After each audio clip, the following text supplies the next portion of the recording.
Dans l'Apocalypse 2, il y a 4 anges chérubins. Concernant ces 4 anges chérubins, dans le livre du prophète Ziel, Elpoc, le prophète Ziel, a aussi vu 4 chérubins, mais le prophète Ziel a écrit que chaque chérubin a 4 visages. Chaque chérubin a 4 visages. Tout d'abord, il y a le visage d'un lion, le visage d'un taureau, le visage d'un homme et le visage d'un aigle. Le visage du chérubin est le visage d'un taureau. Ces 4 visages, le visage d'un taureau et le visage du chérubin. Mais l'apôtre Jean, dans l'Apocalypse, a vu que chaque chérubin a un visage différent. 4 chérubins, mais c'est peut-être parce que l'angle est différent. En fait, chaque chérubin devrait avoir 4 visages, c'est juste que pour chaque chérubin, sa caractéristique principale et distinctive est différente. Voyons maintenant ce que ces 4 chérubins signifient. Depuis l'agence, nous connaissons les chérubins. Dans le jardin d'Éden, Dieu a envoyé des chérubins pour garder le chemin menant l'Éden, pour empêcher Adam d'entrer. Alors, les chérubins sont les anges de Dieu. Des anges puissants. Plus tard dans les livres de Moïse, lors de la construction du tabernacle, les rideaux du tabernacle étaient tous brods d'anges chérubins, et Madame l'Arche de l'Alliance était sculptée en or, sous la forme d'anges chérubins. Au-dessus de l'arche, il y avait des anges chérubins. Ces anges chérubins ont chacun 6 ailes. Chacun a 6 ailes. Chaque groupe de 6 ailes, l'intérieur comme l'extérieur, est couvert d'yeux. Parmi les anges, ce sont les plus magnifiques. Ces 4 chérubins peuvent se tenir autour de Dieu. Dieu appelle les chérubins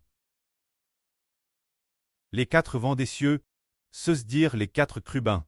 Lisons maintenant la situation de ces 4 chérubins, comment elle se présente, lisons cela.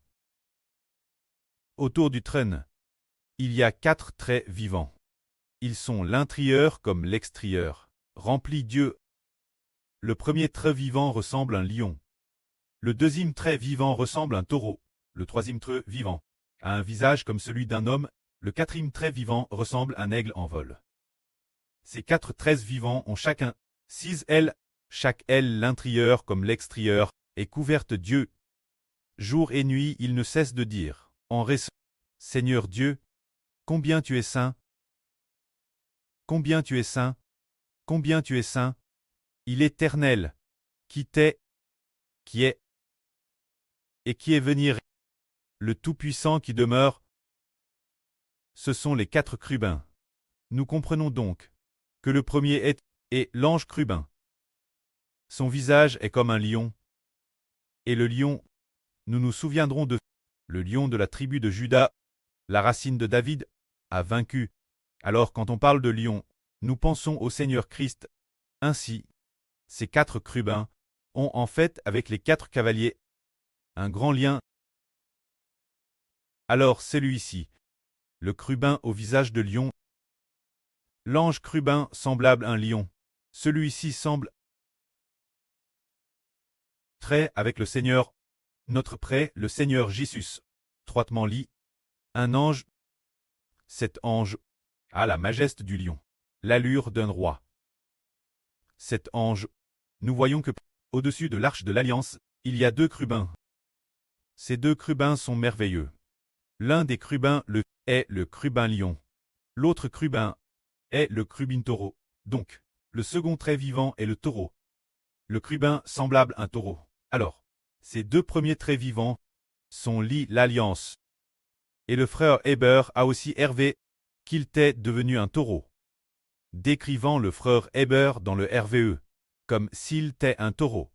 Et le taureau, parfois aussi, on dit que c'est le Seigneur. Plus tard, nous découvrons nouveau que le Seigneur est le lion. Alors, on découvre une découverte merveilleuse. Les 2 anges chérubins de l'arche symbolisent la garde des 2 médiateurs de l'Alliance. L'un d'eux est le Seigneur Jésus-Christ, et l'autre est le frère Héber. Donc, ces 2 anges chérubins, quand le Seigneur Christ a ouvert le livre, le premier sceau, quand il a été ouvert, le premier ange chérubin a dit « Je viens », et alors est apparu un cheval blanc, celui qui montait le cheval blanc est le roi des rois, le seigneur des seigneurs, c'est le Seigneur Christ. Bien Esser, le frère Heber, a reçu le titre de Seigneur. Alors ce crubin est lié au Seigneur. Le second crubin est lié au taureau. Ah, le taureau sert au sacrifice d'expiation. Quoi est-il donc lié? Le taureau est lié au souverain sacrificateur. Et le lion est lié au roi. Regardons. La racine de David, le lion de la tribu de Juda, la racine de David, a vaincu. Dès qu'on parle de lion, c'est lié au roi, et quand on parle de taureau, c'est lié au sacrificateur. Le taureau, nous nous souvenons, quand on offre un sacrifice d'expiation pour toute la nation, il faut l'offrir, un taureau ou un bouc. Si c'est toute la nation, alors on offre un taureau. Alors, nous comprenons qu'un ralit le taureau est lié au sacrifice. Le sacrifice, se dire le prêtre, est lié au grand prêtre, alors que le lion est lié au roi. Donc, quand ces deux crubins, l'un d'eux est lié au roi et l'autre est lié au grand prêtre. Ainsi, nous avons reçu les bénédictions venant des deux. L'une vient du Seigneur Christ, la bénédiction qui en découle, nous faisant roi, et l'autre, bien Esser, est aussi lié au Seigneur, lié au taureau, et donc aussi Ashber, aussi lié au Seigneur. Se dire le sacerdoce. C'est pourquoi nous découvrons maintenant que nous cumulons deux fonctions. L'une est celle de roi, l'autre est celle de prêtre. Cela a RVL que lors de l'Alliance, il y avait deux anges sculptés sur l'arche de l'Alliance, l'un ayant un visage de lion, symbolisant que celui-ci, étroitement, au service du Seigneur Jésus-Christ, et l'autre ayant un visage de taureau, celui-ci, semble étroitement, au service du frère Ashber. Ces deux ailes représentent donc cette alliance par ces deux, représente le fait que Dieu veut nous donner les fonctions de roi et de prêtre. Nous les accorder. La nation spirituelle d'Israël. La fonction de roi est de gouverner le peuple, la fonction de prêtre est de servir Dieu et de veiller sur la vie humaine. C'est TRS merveilleux. Cela raconte une telle chose. Quant au premier, le lion, il montre son prestige, la fonction royale, et le taureau montre sa force, bien Esser, dans le sens spirituel. C'est l'expiation. Quant au troisième, ayant un visage d'homme, le quatrième comme un aigle en plein vol. Alors, ce troisième, ayant un visage d'homme, il semble que le troisième soit lié aux frères liés de la Nouvelle Alliance. Étroitement lié, il semble que ce soit avec le frère lié de la Nouvelle Alliance, qu'il ait une grande relation. Celui-ci, ayant un visage d'homme, ce crubin, semble lié la protection de l'Alliance. Étroitement lié la protection de l'Alliance. Mais, celui qui apparaît comme un aigle en plein vol, qu'est-ce que cela signifie? C'est vraiment merveilleux. On voit aujourd'hui le frère Ashber, pendant sa sieste, a Hervé d'un aigle. A Hervé d'un aigle, disant dans le RVE. Tout d'abord, il a vu les bannières de toutes les nations et de tous les peuples, ce qui signifie que les descendants du frère Ashber viendront de toutes les nations et de tous les peuples. Et puis, Jai encore vu l'aigle dans le RVE. L'un des aigles, c'est comme s'il y avait un aigle vivant. Et l'autre était une version électronique. J'ai vu OLL. Comment se fait-il qu'il parle? C'est très merveilleux. Dans le RVE, l'aigle parle, en racontant que il semble que le quatrième crubin soit lié Mose. Peut-être lié au Mose du Nouveau Testament. Mais concernant cette affaire, l'avenir nous attendrons la révélation du pré-cleste. Parce que, plus tard, le pré va. Concernant le contenu des 4 cavaliers. Plus tard, le frère Ashber l'expliquera. Aux frères et sûrs, ils seront tous des personnages de cette époque, tous de la maison spirituelle d'Israël. Parmi eux, celui qui est comme un lion et monte le cheval blanc.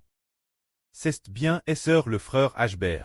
Mais, parce qu'il a reçu le nom du Seigneur le frère Ber, celui qui monte le cheval rouge, nous comprenons que c'est le frère Ashber appelle Israël. Celui qui monte le cheval noir fait peut-être référence au frère Li du Nouveau Testament. Celui qui monte le cheval plaid, ce n'est pas SR.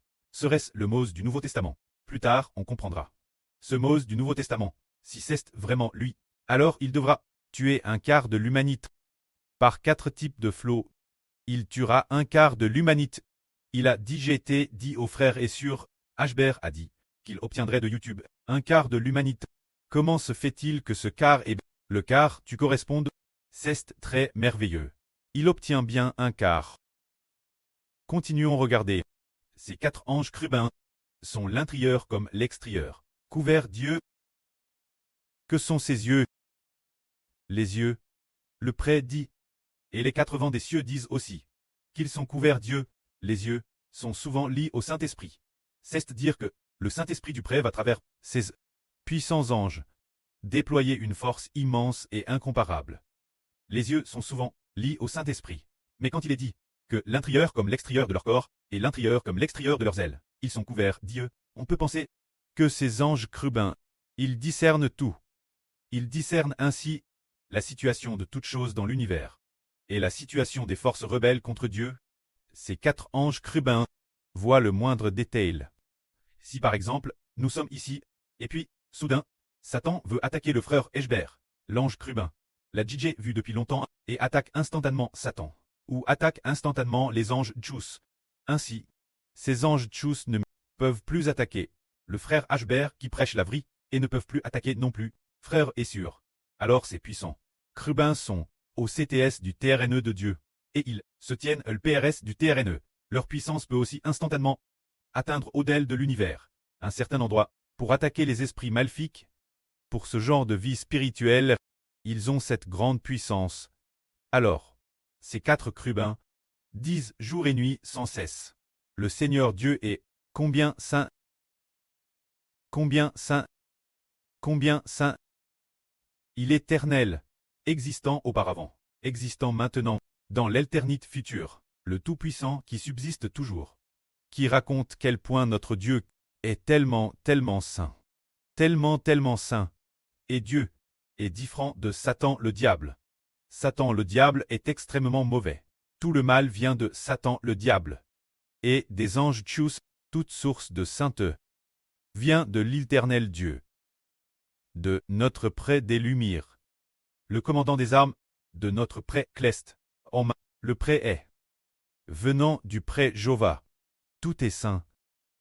Toute la sainteté, tout vient de Dieu. C'est pourquoi ces 4 chérubins doivent attribuer la sainteté Jova, se dire devant le pré Clest Jova, sanctifier le pré. Autrefois Mose cesse rebelle contre Dieu. Pas vraiment une rébellion. Juste, on pourrait dire, ne pas écouter les enseignements de Dieu. Quand il s'est mis en colère, il n'a pas cru la parole de Dieu. Alors, Dieu a réprimé Mose ainsi. Parce que tu n'as pas sanctifié mon nom. Parce que tu n'as pas, devant les enfants d'Israël, me sanctifié. Donc parce que tu ne m'as pas cru. C'est pourquoi tu n'entreras pas dans le pays de Canaan. Se dire ne pas sanctifier Dieu. Alors on ne peut pas entrer dans le pays de Canaan. Ne pas sanctifier Dieu signifie que nous avons des actes de rébellion contre lui, ou bien que nous n'avons pas honoré son nom, comme tant saint. C'est cela le Dieu Tout-Puissant.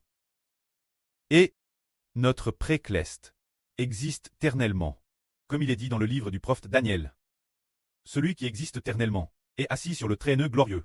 C'est pourquoi le pré-Clest éternel, existant auparavant, existant maintenant, dans l'éternité future, existant toujours, c'est notre pré-Clest éternel Jova. Que la gloire soit au près et au Seigneur. Amen.